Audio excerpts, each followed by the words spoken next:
The way you communicate during a security crisis can matter as much as how you resolve it. A company can execute a technically flawless incident response, contain the breach within hours, and still suffer catastrophic reputation damage because of how they communicated or failed to communicate with stakeholders. Alternatively, organizations handling communications well during a crisis often emerge with their reputation intact, sometimes even strengthened because of demonstrating integrity when it really mattered. In this lesson, we're going to review how to handle incident communications in ways that preserve stakeholder trust rather than compound the damage. We'll review why crisis communication fails and explore strategies for different audiences, covering how to prepare communication templates and protocols before you need them. There are specific failure patterns in association with communication. There's delayed notifications. When organizations wait too long to inform affected parties, it creates an impression of a cover-up. It doesn't matter if the delay was for legitimate reasons like verifying the scope of the breach. In today's environment, news travels fast, and that's an understatement. Employees talk, data shows up on dark web forums, journalists get tips. If stakeholders learn about a breach from anyone other than you, if they read about it on social media first, you've already lost the narrative. You don't get to frame the conversation from the outset. You're being moved from the organization that had an incident to the organization that tried to hide an incident. This is not an easy scenario because you want to verify facts before you communicate, and you don't want to create unnecessary alarm if an incident turns out to be minor, but then waiting too long creates its own type of damage. One key to this is understanding that your first communication doesn't have to have all the answers. It just needs to establish that you're aware, acting, and will provide updates. Another communication failure pattern is vague, non-committal language. Statements like, "we take security seriously," or "we're looking into reports of unusual activity." These sound evasive and invite speculation. What are they not telling us? When people don't have information, they fill in the gaps themselves, and their imaginations are usually worse than reality. Not always, but often. Vague statements don't reassure anyone, they amplify anxiety. This does not mean revealing every detail, and it doesn't mean providing information that's not factual. It means being specific about what you know and what you don't know, what you're doing, and when you'll provide updates. Controlled specificity builds trust, while vagueness destroys trust. The third communication failure pattern is legalistic language, written by lawyers for lawyers. We have no evidence to suggest that any data was accessed in an unauthorized manner. That sentence is technically precise and completely tone deaf. So legal teams are trying to protect the organization from liability because that's their job. But when legal language dominates crisis communication, people get the impression that the organization cares more about protecting itself than the people affected. For whatever reason, this is the way it works. So it doesn't mean you ignore legal considerations. The tensions have to be balanced. But communication must be human-centered. It has to acknowledge impact, express genuine concern, and prioritize clarity over legal hedging. The fourth communication failure pattern is inconsistency. Does the CEO say one thing in a press release, but then customer service representatives say something different? Maybe the FAQ on your website contradicts both, and social media responses seem improvised. Inconsistency suggests confusion, incompetence, or dishonesty, and gives journalists and critics ammunition. It creates an environment where stakeholders wonder what version is actually true. But consistency requires coordination, which requires planning. And that's why you can't wait until a crisis hits to think about communication. You need protocols, templates, and clear lines of authority established in advance, just like we talked about in the last lesson. There are principles of effective crisis communication that are the foundation for maintaining credibility when everything else is uncertain. The first principle is speed over perfection. Incomplete communication is better than no communication at all. The goal of initial communication is not to provide comprehensive definitive answers is to establish three things. 1, you know about the situation. 2, you're taking action. 3, you'll provide regular updates. Something like, we're aware of a security incident affecting our systems. Our security team is actively investigating. We'll provide an update within the next 4 hours. That's not much information, but it does accomplish something critical. It shows you're in front of the issue, not hiding from it, and sets expectations for follow-ups. It starts building a communication rhythm. The second principle is to acknowledge what you don't know. One of the most trust-building things you can say during a crisis is, "We don't know yet." Stakeholders understand that investigations take time, and they do not expect you to have all the answers immediately, and they might mistrust if you try to pretend like you have all the answers immediately. So they don't tolerate this pretending or getting caught in statements that turn out to be wrong. Saying, "Based on our current investigation, we believe approximately 10,000 accounts may be affected, though this number could change as we learn more," is much better than stating definitively 10,000 accounts were affected and then having to revise upward later. Every revision of a definitive statement damages credibility. Acknowledging uncertainty protects credibility. The third principle is to lead with impact and action. When people receive crisis communication, they want to know two things. How does this affect me, and what are you doing about it? Lead with those answers. Don't bury them after 3 paragraphs of corporate context and security posturing. Don't make people hunt for the information that matters to them. Structure your communication like, "Here's what happened. Here's what it means for you specifically. Here's what we're doing. Here's what you should do. Here's how to get more information."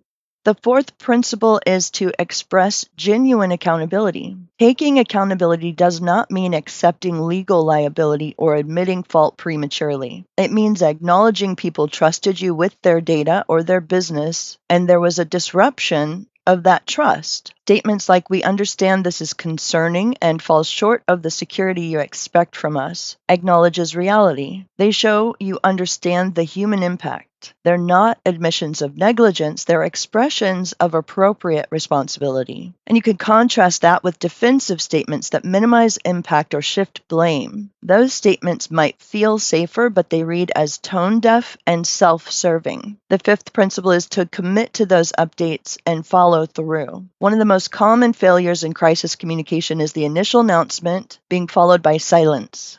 The organization issues a statement, then goes quiet for days while stakeholders wonder what's happening. Commit to regular updates and deliver them, even when there's nothing new to report.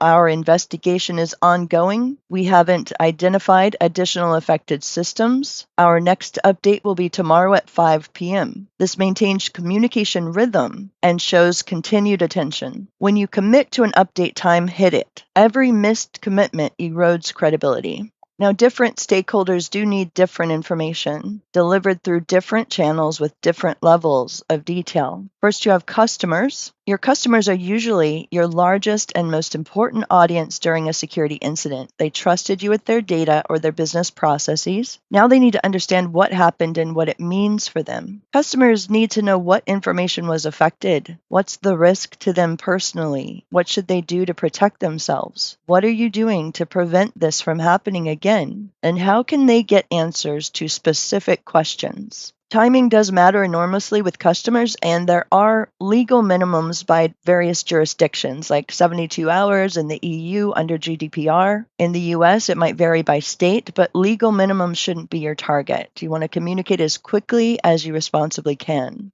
The channels for customer communication typically include direct email to affected individuals, website notices, and customer support channels staffed with trained representatives who have current information. Your employees are both an internal audience and a communication channel. They'll be asked about incidents by friends, family, and possibly even media. They need to be informed before or simultaneously with external announcements, never after. You can damage internal trust with employees when they learn about a company crisis from the news. It signals to them that leadership doesn't trust them and doesn't think to include them. Now, employee communication should include what happened, what the company's doing, what employees should know to do their jobs, and what they should and should not say if asked about the incident by external parties. And not only that, what they should and shouldn't post on social media. And it's not about controlling the message through secrecy. It's about ensuring employees have accurate information and clear guidance so they don't inadvertently spread misinformation or compromise the investigation. What if they talk about it on social media and they were never told not to, and then they get fired for that? It's not exactly fair. Yes, they should have known better, but they can't know what the company requires if the company doesn't tell them. Now, depending on your industry and jurisdiction, you may have regulatory notification requirements, like I mentioned. Financial services, healthcare, and critical infrastructure all have specific rules about when and how to notify regulators of security incidents. Communication with regulators should be handled by designated individuals who understand both the regulatory requirements and the technical details of the incident. Regulatory communication tends to be more detailed and technical than customer communication. The key principle with regulators is proactive compliance. Don't make the regulators chase you for information. That's not a good idea. Establish communication early and provide updates regularly and document everything. Then you have the media. Journalists are looking for a story, and company has security incident is a story. So how you engage with media shapes public perception and requires careful handling. You should have a designated spokesperson and clear protocols about who can speak to media. In most cases, this should be limited to communications professionals or senior executives who have been briefed and prepared.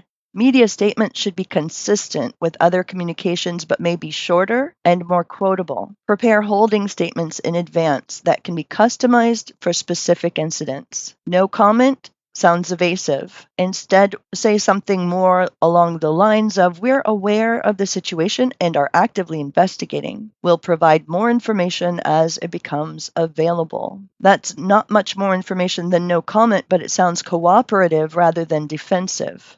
Media is not above printing. The organization refused to comment. Now, if the incident affects systems or data shared with business partners, they need direct notification, often before public announcement. That's important. Partners may have their own notification obligations triggered by your incident. Partner communication should include what happened, what data or systems are affected, what you're doing, and what they may need to do on their end. This communication is typically handled by business-to-business relationship owners with support from security and legal teams. Balancing the desire for transparency against legitimate needs to protect ongoing investigations, avoid tipping off attackers, and managing legal exposure is difficult. It's a very hard aspect of crisis communication, and it requires thoughtful navigation. Revealing too much detail while an investigation is ongoing can compromise the investigation. If attackers know exactly what you've discovered, they might have the opportunity to cover their tracks, accelerate data exfiltration, or exploit other vulnerabilities before you can close those doors. But it still doesn't mean that you say nothing. Radio silence is still not the answer. It means you explain that some details must remain confidential while the investigation continues, and commit to sharing more when you safely can share more. And people accept this if you're transparent about why you're being careful. Your legal team is going to have legitimate concerns about liability exposure. Statements that admit fault or make promises about future security can become evidence in litigation. But that doesn't mean that the solution is letting the lawyers write your communication, unfettered, unmanaged. The solution is involving legal early and negotiating language that satisfies legal requirements while remaining human and clear. This isn't always easy. It takes practice and established relationships between communications, legal, and security teams. One helpful frame is to distinguish between acknowledging impact and admitting fault. We understand this incident has caused concern and disruption, acknowledges reality without conceding negligence. However, we failed to maintain adequate security is an admission that legal counsel would rightfully flag. When in doubt, err toward transparency, because the risks of being seen as secretive or deceptive usually usually outweigh the risks of sharing information that's going to come out later anyway. The organizations that navigate crises best are those that communicate more than seems comfortable. But again, transparency is not the same as disclosure of every detail. It means being honest about what you know and don't know, being clear about what you can and cannot share and why, and follow through on commitments to share more later. Now, everything discussed here so far assumes you can execute under pressure, and that's a big assumption. During an actual incident, stress is high, time is compressed, and people aren't always thinking clearly. That's why preparation is essential. You need templates, protocols, and practiced procedures. You need to be ready before the incident occurs. Template communications should be starting points that capture the right tone and structure, not fill-in-the-blank Mad Libs. They might include initial stakeholder notification, follow-up updates, customer notification letters, employee communications, media holding statements, regulatory notifications, and social media responses. Each template should be reviewed and approved by legal, communications, and security teams, so you're not doing that review under time pressure during an incident. Communication protocols define who communicates what to whom and through which channels and with what approval processes. Clear protocols prevent the inconsistency problems. Key protocol questions include who has authority to approve external communications, who is the designated media spokesperson, how do we coordinate timing across different audiences, who staffs customer support channels and with what information? How do we update communications as the situation evolves? Now, do you have current contact information for all the parties you'd need to notify during an incident? Customer email list, regulatory contacts, partner relationship owners, media contacts, executive and board contact information. These lists have to be regularly maintained, tested, and accessible to the people who need them during an incident. And accessible means available even if your normal systems are compromised. Just like you drill technical incident response, you should drill crisis communication. Tabletop exercises should include communication components. Who would we notify? What would we say? In what order and through what channels? These drills reveal gaps in your templates and protocols before a real incident exposes them. We're going to close out this lesson talking about a few pitfalls to avoid, because that's half the battle. The instinct to wait until you know everything is understandable, but it's dangerous. By the time you have complete information, lost control of the narrative and possibly violated notification requirements. Communicate early, acknowledge uncertainty, and commit to updates. Minimizing or downplaying is also dangerous. Statements like, a small number of accounts were affected, or we have no evidence that data was actually accessed. They might be technically accurate, but they might read as dismissive. If you're notifying people, you have to treat it seriously. Minimizing language makes it seem like you don't understand or care about the impact. And be careful not to overpromise. This will never happen again. Your data is now completely secure. We've identified and fixed all the vulnerabilities. In the pressure of a crisis, there's temptation to promise those kinds of things that you can't really guarantee. Those promises set you up for credibility damage when the next incident occurs. And there's always a next incident. As well as a first, there's always a next. Commit to specific, achievable improvements rather than absolute guarantees. Now, we were the victim of a sophisticated nation-state attack. Might be true, but leading with that sounds like excuse making. Acknowledge your responsibility to protect stakeholder data regardless of attacker sophistication. You can mention attacker sophistication later in appropriate context, but it shouldn't be your headline. And then, of course, once again, no inconsistency in your follow-through. If you say what you'll do, then you should do what you say. Document and share what you've done to improve security practices. If you commit to credit monitoring for affected customers, activate that quickly. Remember that different audiences need different communication, that you need to balance transparency against legitimate needs to protect investigation and manage your legal exposure. You need to be prepared before the crisis happens and avoid those common mistakes. Crisis communication is not about spin or damage control. It's about maintaining the trust relationships that make your business possible, even when things go wrong. The downloadable resource for this lesson is the Crisis Communication Toolkit. It provides templates and guidance for incident communications to preserve stakeholder trust. In the next lesson, we'll review recovery planning and business resilience.